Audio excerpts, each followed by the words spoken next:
Yo, what's going on guys? HyperX here, and in this video I want to finally talk about Elden Ring. Yes, that's right, yesterday during Summer Games Fest they dropped a gameplay trailer after waiting for so long, after many people beginning to think maybe this thing just didn't exist anymore, kind of became a meme. It is finally here. We've got a brand new gameplay trailer, the game looks fantastic, and in this video I want to kind of recap what we currently know about the title from some of the interviews, some of the recent information, and kind of just what we have to go on so far. So if you guys do enjoy this, a like would be super appreciated. If you're excited for the game, let me know, and do be sure to keep it locked because I can't wait to jump into this and I'm definitely very excited to play it. Speaking of which, before we get onto the information, the very first thing is when can you play it, and the answer is January the 21st, 2022. So yes, it is moved into next year, but it's at the very beginning of next year. So in the grand scheme of things, it's not that long to wait, and just having a confirmed date now, knowing that we have something to look forward to count down to, is honestly just fantastic. So January 21st, put it in your calendars. That is the release date, and for platforms, it is coming to pretty much all platforms: PC, PS4, PS5, Xbox One, Xbox Series X and S, so all of your current gen and previous gen platforms you'll be able to play it on. Bar, of course, Nintendo Switch, but that was kind of to be expected. But if we turn our attention to the trailer, of course, taking a look through this, there are plenty of fantastic scenes. In fact, there are also some really nice screenshots they shared afterwards. We see plenty of different sort of grotesque creatures throughout this, mythical creatures, werewolves, moving pots. There's also plenty of mounted combat because, of course, we do have a mount in this one as well, and that'll factor into some of the exploration sides of the game. But first things first, talking about the sort of story, just to sort of set the scene. In Elden Ring, to quote the official website, it says, "The Golden Order has been broken. Rise, tarnished, and be guided by grace to brandish the power of the Elden Ring and become an Elden Lord in the Lands Between." In the Lands Between, ruled by the Queen Marika the Eternal, the Elden Ring, the source of the Erd Tree, has been shattered. Marika's offspring, demigods, claimed the shards of the Elden Ring known as the Great Runes, and the mad taint of their newfound strength triggered a war, the Shattering. A war that meant abandonment by the Greater Will, and now the guidance of grace will be brought to the tarnished, i.e. us, who were spurred by the grace of gold and exiled from the Lands Between.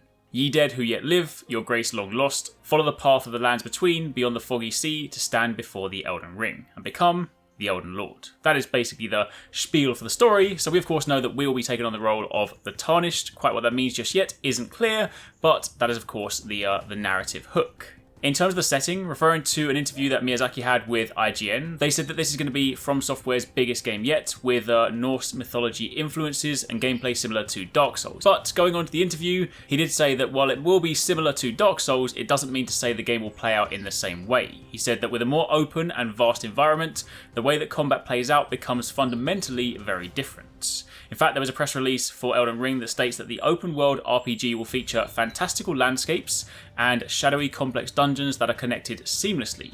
Players will cross grassy plains, suffocating swamps, and lush forests as they explore the Lands Between. In addition, on your quest to becoming the Elden Lord, you will ascend the spiraling mountains, enter breathtaking castles, and witness other sights of grandeur on a scale never before seen in From Software titles. So yeah, we're looking for a pretty big game, and it's going to be pretty handy having the horse to get around because, of course, if we are talking a vast environment, that might come in handy. So, of course, traveling on horseback will factor into both exploration and also in combat. There's also going to be a weather system in the game, and there'll of course be full day-night cycles and progression as well. Speaking of the combat side of things, of course, on the character front, we will be able to customize our character rather than having a set protagonist. Again, Miyazaki told Xbox Wire that this time around they're putting more focus on the RPG elements, say when you compare that to something like Sekiro, where you had a heavy focus on action with a pre-made protagonist. They said, of course, they're not shying away from the fun, responsive melee-based combat. There'll still be plenty of that in-game, and these elements will be present throughout. Additionally, Elden Ring will let players experiment with a variety of weapons, magic, and other skills found throughout the world, with the aim being here to give you more control over your playstyle. It's ultimately up to players whether they want to go charging into battles or take a more stealthy approach, with the option to call upon allies for aid as well. So the idea that you kind of got sort of a stealthier playstyle here is going to be pretty sweet if you want to lean into it. But let's be honest, I'm going to run headlong into battle. I'm going to die many times. It's how I'm going to play this game. However, talking about a few extra things worth noting. First things first, for those of you that want to get even more involved in the world, they actually said they'll be continuing to develop Elden Ring not only as a game, but also in a variety of other areas in order to sort of deliver the world view and charm of this title to fans around the world. So quite how they plan to expand that will of course remain to be seen.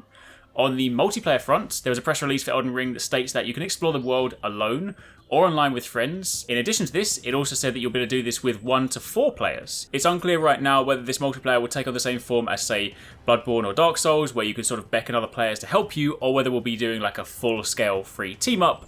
Again, more details to be revealed. There's also going to be smart delivery for this one on Xbox consoles, as well as a free upgrade for PS5. So basically, if you do decide to buy it on last-gen hardware, and you then later on upgrade, you'll be able to just upgrade your title for free without having to buy the game again. And for the time being, that is pretty much it. That is sort of a main top-level summary. There is, of course, lots more stuff to dive deeper into, but I want to wait for now because on Tuesday, Bandai Namco have their own conference, and of course, during that, we hope to see plenty of other games, including potentially more information on this game. So as and when we do find out more, I'll be sure to keep you guys posted, tell you all about it. So if you're excited for the game, make sure you stick around. And of course, keep it locked this weekend because we've got plenty of E3 coverage talking about so many different games.